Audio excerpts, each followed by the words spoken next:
This is an unofficial, fan-made audiobook. All original stories are owned by Wizards of the Coast. If you are enjoying these stories, please consider subscribing to my Patreon over at patreon.com/voxoraculum for some special patron-exclusive content. Thanks. On with the story. Have you seen her yet? No. Have you? Terrible. Just terrible to make us wait so long, just for her to make an appearance. She might think she's Lord of Innistrad, but... Don't say that so loudly, Relio. But she's far from it. I won't believe it until I see it for myself. Relio drinks from his goblet. A little blood dribbles down his chin, staining his pure white ruff, which Cordelia warned him would happen. He never listens to her. Don't feed on wastrels, she told him, but there he went. Don't antagonize the Nusfar simply because they look like children, she'd said, only to find him dangling blood-soaked candies over the head of a girl at least 5 times his age. Of all the vampires Cordelia knows, Relio seems the most eager to part with his immortality. Frankly, she's sick of dealing with it. There's so much else to see. Stormkirk cultist meetings had their own charms, yes, but they didn't have an ounce of this ostentation. Cordelia likes a good prophetic sermon as much as the next woman, but sometimes it's good to see how the other side lives. Practically everyone's gathered at the Voldaren estate for the wedding. Olivia's truly outdone herself with the decorating. Cordelia didn't know that was possible. Still, it's hard to argue with the sights. The Voldaren estate is swirling with red, the carpet red beneath their feet, chased with golden threads. Red in the gowns and suits of the attendees, per the dress code. Red, beautiful and dark, in the tiered blood fountains every few paces. But most impressive were the swirling red petals dancing through the air. Once, centuries ago, Cordelia tended gardens. Watching the petals float in the air reminded her of days long gone. And it's far better than listening to Relio go on. He's still talking, but she's no longer paying attention. Something about Olivia letting the Domnathi come. What was so bad about that, she wanted to ask. Oh, yes, they consorted with demons, but there aren't any demons here, or at least none that Cordelia can see. And at least Domnathi listened to the dress code. Relio came in white and blue. Honestly, his sleeves are already purpling with all the petals, the blood regaining its liquid form when it meets the cloth. A human walks by, thankfully providing another distraction from her companion's ceaseless chattering. Olivia's fine taste truly is on display tonight. Thralls are strapping, lithe, beautiful and handsome, but never boring. The tray in his hands holds crystal goblets of fresh blood. Cordelia considers for a long moment if she'd be chastised for drinking straight from the tap instead. There are no marks on this man's rippling form. Probably not worth risking it if he's someone's special pet. Besides, there are 5 duels going on in the hall already, one of which had taken a turn toward evisceration. It's unbecoming to eviscerate someone at a wedding. Didn't stop the Nusfar, though. Few things do. As Cordelia picks up another goblet, a boy who looks all of 10 drives his hand into a man's chest. She tuts. The victim is Christoph Laurent, a Markov known for dueling at the drop of a hat. But all the martial skill in the world won't save you against the pure predator instinct of the Nusfar. She liked Christoph, though, as passionate everywhere as he was on the battlefield. Watching him bleed out now, she feels only the barest trace of sadness. Ah well, Love is as fleeting as a flower, even for immortals. And just look at who she's invited.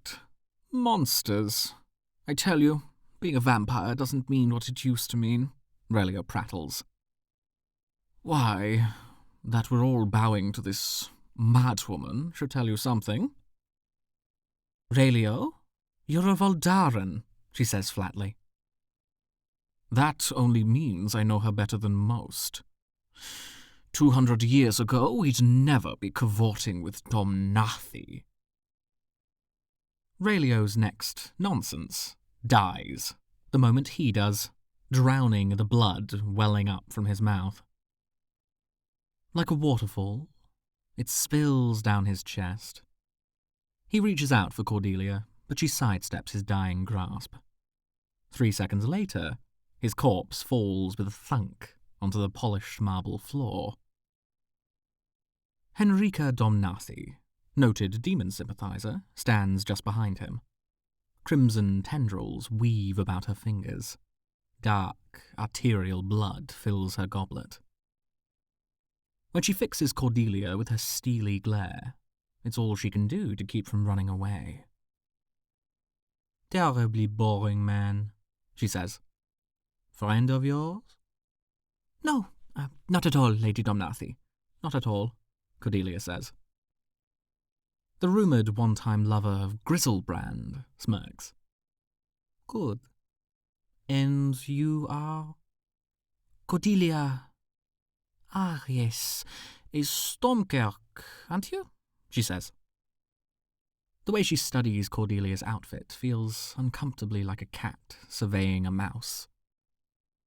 I've had questions for your kind lately, but it seems no one will answer them for me. Isn't that a shame? There are whispers about what Henrika Domnathi does to people who won't answer her questions. Faint ones, because everyone's terrified of speaking them aloud. The Domnathi bloodline is famous for consorting with demons, though to what end remains unclear. And even worse than that, it is said they'll do favours for those demons, in exchange for powers of which other vampires can only dream. When it comes to Henrika herself, well, a human thrall wordlessly bends over to drag Relio's body away. It's enough to divert Cordelia's attention for just a second. A primal fear comes over her. She may be a vampire, but so was Relio. And she's not looking to end up like him. If Henrika wants, she could kill her right. Ding, ding, ding. Silence rolls over the grand hall like a crimson tide as all eyes land on the dais. Olivia Voldaren has arrived. And what an entry she's made. Floating down the steps in her wedding finery, her swirling, haunted sanguine train held aloft by bats. Every gleaming arcane light glitters anew, every one illuminating some new detail. The glimmer of her golden jewels, the glint of her teeth, the glamour of a gown made from the spirits of her oldest victims. In all the time Cordelia's been alive, a few 100 years now, she's never seen such sartorial heights. That collar has got to be at least as tall as some toddlers. Even Henrika's impressed. A soft escaping her lips. She drapes an arm around Cordelia. What a shame. The party's begun. What a shame, Cordelia repeats. But Olivia saves them from any further conversation. Greetings, my dearest friends, my most ardent enemies. No good can ever come of her sounding so happy. I see we've already had some murders. What fun. I can't tell you how happy it makes me to have blood sacrifices at my wedding. But what would a wedding be without a groom? She holds aloft her glass in signal to some unseen forces. Soon, she's no longer alone on the dais. a group of immaculately dressed thralls, most in Abyssinian finery for the joke, emerge carrying an elaborate stone coffin. Marble inlaid with gold, crowned by Markovian rays. The thralls set the coffin down, standing up. In that moment, the ballroom is as silent as it will ever be.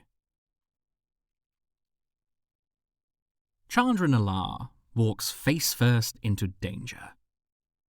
That's her usual routine. It usually works.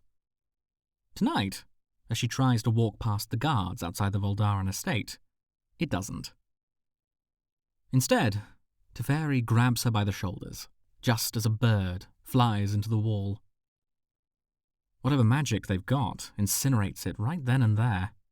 Crumbles of bird-shaped ash fall where it made contact. "Well, I guess that's not gonna work," Chandra says. Adeline stifles a laugh, which almost makes the whole thing worth it. Chandra hasn't had her laugh in a while. With some bitterness, she glances at the towering guards on either side of the gate. It isn't their fault directly, but they are part of the problem. Coming right to the front gates was Arlen's idea. If there was a wedding going on, and if they showed up in a small group with Sorin, then maybe they'd be let in. Chandra thought it was stupid from the get-go. Whoever heard of letting the enemy waltz right into your operation just because they came in fancy dress? But Sorin thought it was worth a shot, too, so here they were. But as far as she's concerned, the right answer here is to light the whole thing on fire. The guards will scatter, or else they'll get caught, and they can fight this out. It was do or die time on Innistrad. On the way here, their group rallied whomever they could get to join up. Turns out, it's a lot easier to do when there's a plan, and when that plan involves crashing a vampire party. There's a lot of anger out there on the moors, in the heaths and the cliffs. A lot of fire, just looking for something to consume. Chandra knows all about that. The ranks of mounted Cathars lying in wait will charge right in. Sigardan priests will start their chants, bright prayer wrapping around the gathered townspeople like the wings of angels, and that will be that. There's no hope for any of the vampires. Scoop up the Moonsilver Key and go. But when things seem simplest to her, they're often more complicated to everyone else. Looking on the faces of her companions, only the 5 of them, the rest concealed not far off, she gets the feeling that must be the case here, too. Especially Sorin. He looks like someone slipped vinegar into his serving of blood, which is impressive given that she didn't think he could possibly look any more sour. First time for everything, she supposes. "No one enters without an invitation," the guards say. Olivia Voldaren must have selected 2 vampires whose voices could perfectly harmonize just for this job, because they do. It is the most sonorous dismissal in all of Innistrad. "What about if we all come in with him?" Arlen asks. She looks handsome in her wedding outfit, but then she looks handsome in most things. Still, she's got excellent taste. A well-tailored oxblood jerkin, sprigs of birch embroidered at the collar, her red slashed sleeves ending in fresh-pressed white cuffs. A fur mantle worn over one shoulder adds a woodsy touch. Knowing her, she probably took down the bear herself. It's nice to see her all cleaned up, like seeing your favourite aunt at a party. He has an invitation.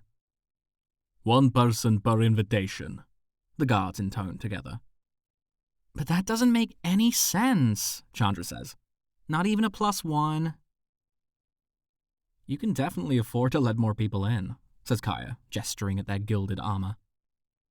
"It isn't a matter of scarcity. And if you want to make sure all of Innistrad bows to your new lady, then you need investment from everyone," says Arlen. "You can't just invite vampires." "It's bad form," agrees Teferi.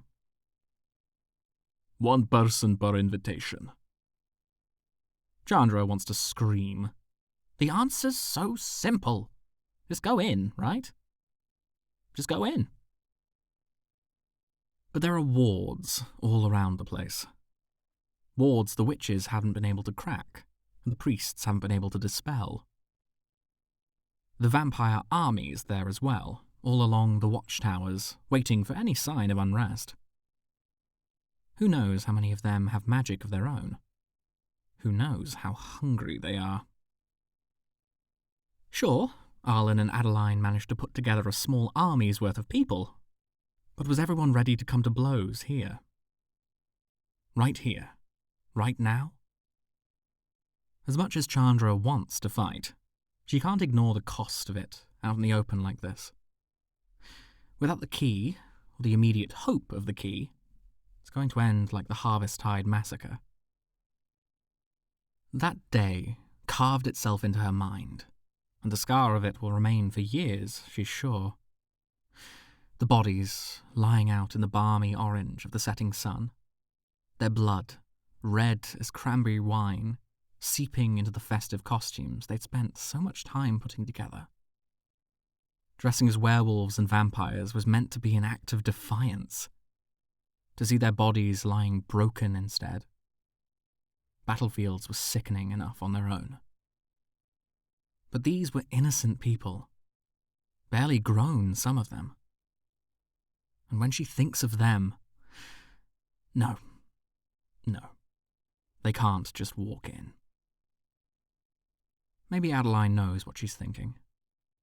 The Cathar's hand is a comforting weight on Chandra's shoulder, as is the faint smell of leather that always announces her presence.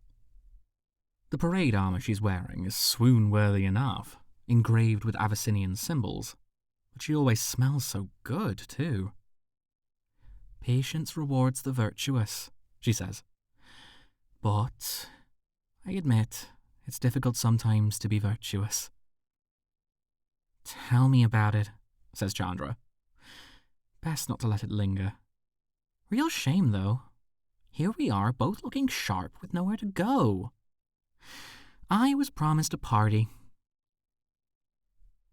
A party? Is that all this is?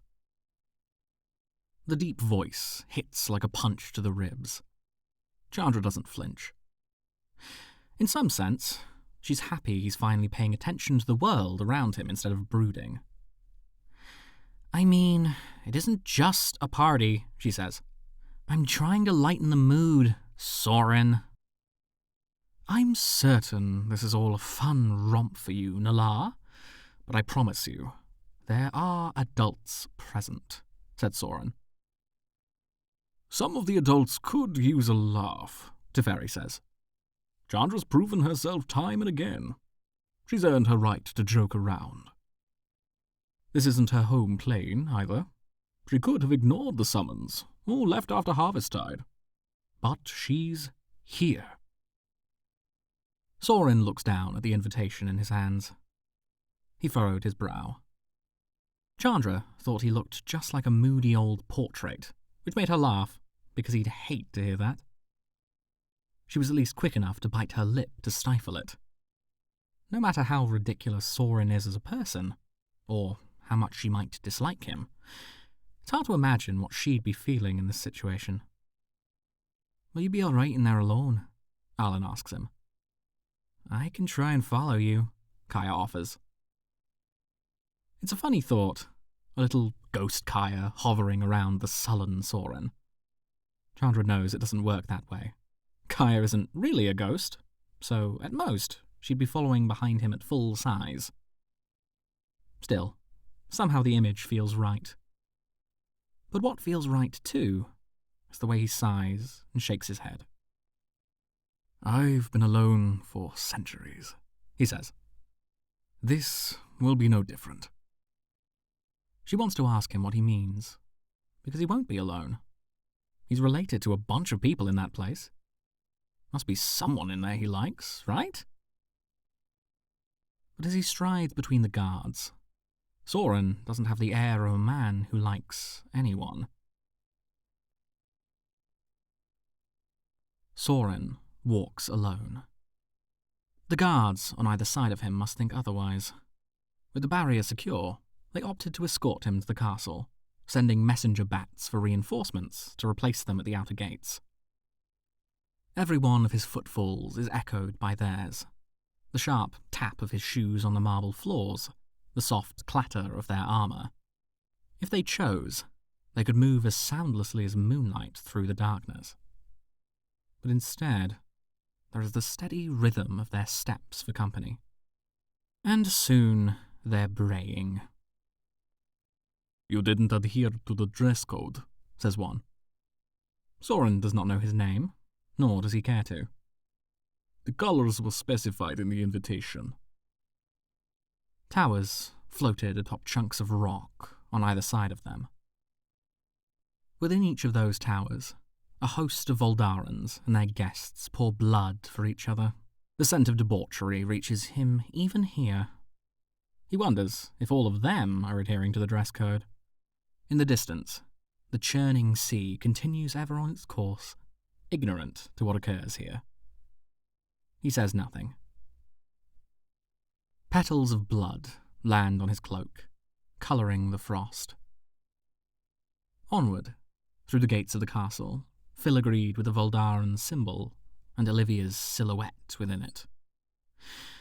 The sheer audacity of the woman. If egos alone could conquer, Olivia Voldaren would have long since carved her throne from the bones of Innistrad. Tonight, she will. The woman at the door looks him up and down with clear disgust, as if his finery is somehow less appropriate because it is black and grey. Sorin might not have the patience for vampire politicking, but he knows well enough how to dress, unlike many of these whelps. "Your invitation?" He hands it over, fuming though he may be. They knew who he was. Everyone knew who he was. Olivia must have told this girl to act in such a way, a simple fledgling at the door to welcome all the lords and ladies. Had Olivia picked her for the way she pouted, for the utter disinterest in her voice? "Go ahead." A younger Sorin would have bristled at this. But he's older now, and tired. The sooner this is over with, the better. Onward through the doors, where the music swallows him whole. Enthralled musicians play near gilded fountains of blood. The piece is at least 300 years old by his count. Everyone here knows it. And indeed, there are some who dance to the tune, even here where the party has not yet begun. The green light filtering in through the windows lends everything an eerie cast, as if he is watching a painting in place of people.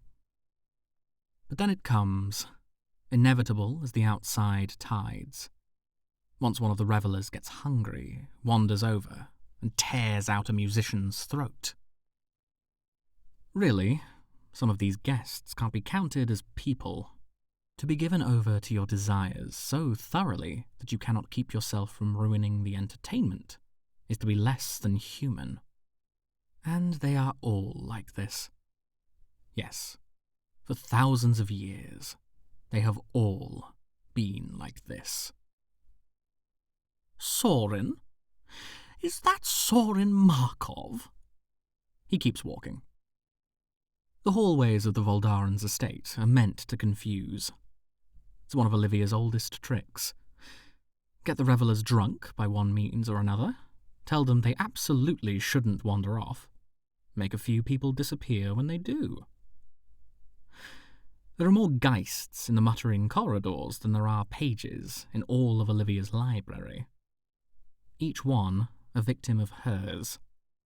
Each one wandering these weird halls, where doors sometimes lead to sudden drops and stairs are given to rearrange. But the trick of it is that the Voldaren estate follows Olivia's whims. And she is as predictable as she is loathsome. On some level, he knew this was going to happen. Something like this. During his ignoble prison sentence, she was already making ludicrous grabs for power. It was only natural that someone so nakedly ambitious would hit on the idea of a political marriage. And once she'd had the idea, there were few on Innistrad who could offer her an increase in power. Henrika loved revenge more than power. The Falkenrath had no one to offer. Bruno Stromkirk would sooner give himself to the unknowable beings of the sea. That left Sorin, unattainable to her, or his grandfather. He should have known. The closer they come to the ballroom, the more people they run into. Thralls who do not dare to look at him. Fledglings who do so with abandon, as if the act of laying eyes on Sorin Markov is something so profoundly profane as to change the course of their ageless existence. "That's him, the man in the rock," they say. "How droll." Shouldn't he have a mouth like a gorger? He's familiar with the term, but only in passing. The Falkenrath have earned a new name for themselves. "He's handsome for such a fool." They giggle as they flit by him, mouths red with their last meals. Glasses clink together. Behind him, the guard's armor keeps clattering. Above him, petals of blood float on clouds of music. Silently, he thinks of all he has done to enable this life they lead. He hates it here. Onward, to the ballroom itself, a space so wide it is difficult to imagine how it fits within the castle's architecture. The moon alone could not provide ample lighting. Spectral yellow-green magic fills in the gaps. Dancers, duelists, lollygaggers and layabouts. There are hundreds of them gathered, and all are reflected upon the polished marble floors. Fountains of blood offer succour and inebriation. Chained thralls offer something a little fresher for the connoisseurs among the crowd. A lithe man by the door blows a horn. "Announcing the extremely welcomed, very honoured, Sorin Markov." He thinks, not for the first time, of murder. But he knows what will come of that, surrounded here by those who want to see him brought low. All Olivia must do is say the word. Then they will all descend upon him, crows to the carrion, and all the sangromancy in the world will only buy him another few moments. Meanwhile, Arlen's ramshackle coalition will wait outside, none the wiser. So, he does not kill the crier, and he does not kill any of the people who turn to look at him then. How many eyes are upon him? He does not know, but he can feel every one like the tip of a dagger across his flesh. But the stake in the heart comes when he looks upon the dais. There's no mistaking it. That is his grandfather's coffin. And that woman, cloaked in the roiling souls of her victims, is Olivia Voldaren. Silence reigns in the house of abandon. Even from here, even across the ballroom, he can tell when she begins to smile. "My dearest Sorin," she calls. "What a delight! You're right on time." He scowls. A wave of restrained laughter rolls through the crowd. He doffs his cloak, casting it behind him, walking down the aisle to his grandfather's stolen coffin. "Olivia, it's always a pleasure," he says. "I see you've spared no expense." "And why should I? This joyous occasion deserves only the finest, wouldn't you agree? I wouldn't want your grandfather to wake up to anything less than the best." He cannot keep himself from clenching his teeth together. But he continues. One step. Another. Falling petals, clinking glasses. Olivia snaps her fingers. One of the thralls hands her an ornate knife. "Ask him yourself if you'd like," she says. "It'll only be a moment." "What you're doing is madness." "My dear boy, this is the wisest thing I've ever done," she answers. The daggers shift then. The crowd's attention now on Olivia. With a small flourish, she rakes the knife across her arm. Old blood. Potent blood. Blood, dark as the night around them, drips into Edgar Markov's coffin. The red chandelier above, the red carpets below, joined by the woman in her red wedding dress, the red blood on the white slab coffin. Each drip makes him angrier. Every instant that woman's foul blood runs along the carvings of his family histories is an insult.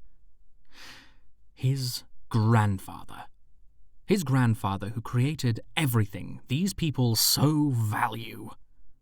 His grandfather created them, used as a simple political tool.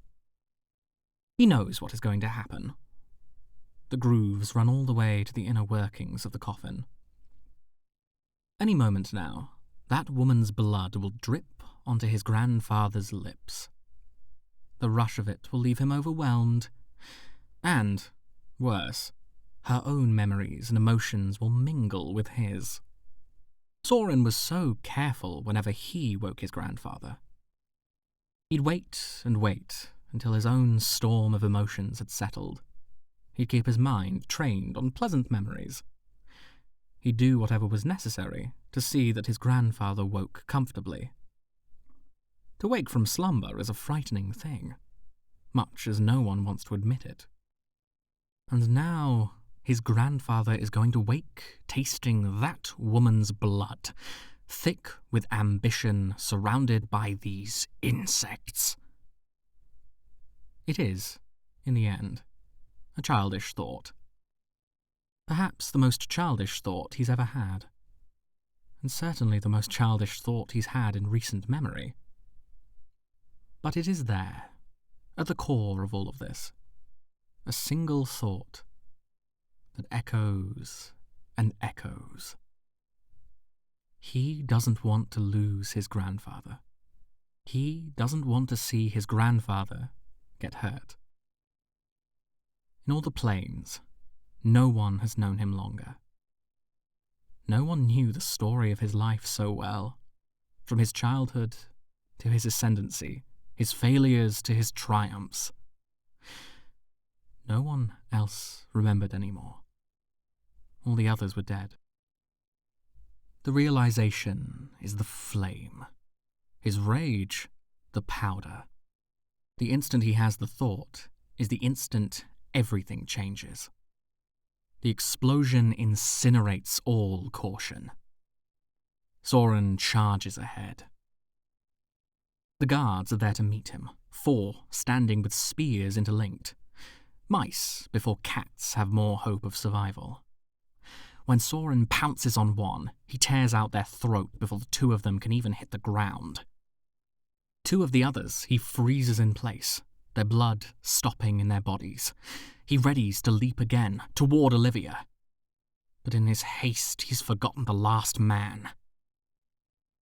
A thick, heavy chain around his neck chokes his progress, yanking him backward like a collared dog. If he could go just one more step, he could stop Olivia in place, stop this whole ritual. But the guard drags him one step back, his feet tripping over the bodies. Sorin snarls. His eyes lock on the sight in front of him. The coffin, the blood, Olivia's smiling face. One more step. Another guard joins the first, another blessed silver chain around his chest. He strains forward. A third guard, a fourth. More and more pile on, faster than his magic can work on them, faster than he can stop them. All he can do is try to reach them and watch. Watch as the coffin slides open and his grandfather emerges from within. Edgar Markov does not survey the gathered crowd, nor his restrained grandson. He has eyes only for Olivia Voldaren. He smiles at her. Sorin strains to remember his grandfather smiling like this before now. It's beatific, pure, and all the more horrifying for that. He's smiling like a child. "Ladies and gentlemen, and Sorin," Olivia announces, "I present to you my handsome, perfect betrothed, Lord Edgar Markov." He takes her hand. For long, horrible moments, he drinks the blood from her wrist. Only after this does he rise from the coffin. Done with his meal, he dabs at his face with a handkerchief. Now, he turns to face the crowd. Now, takes in the sight. "Grandfather!" Sorin shouts. "Grandfather, she's controlling you!" It is only then that Edgar regards him, and only as a man might regard his unruly pet. The smile from only moments ago sags into sympathy. "Sorin, please. You're ruining the festivities." "The festivities," Sorin repeats. He can't think of anything else to say. There was a small hope tucked away within him, a hope he hadn't even acknowledged, that Olivia's charms might fail to ensorcel his father. Could it truly be so easy as this? His grandfather shows no signs of changing course. Olivia snaps her fingers. A host of thralls spring to action. Like spiders weaving a web, they swirl around him, helping him piece by piece into his wedding finery. Sorin's stomach sinks. He realizes, faintly, that the guards have stopped holding him back. He could move now, if he wanted. But he can't summon the strength.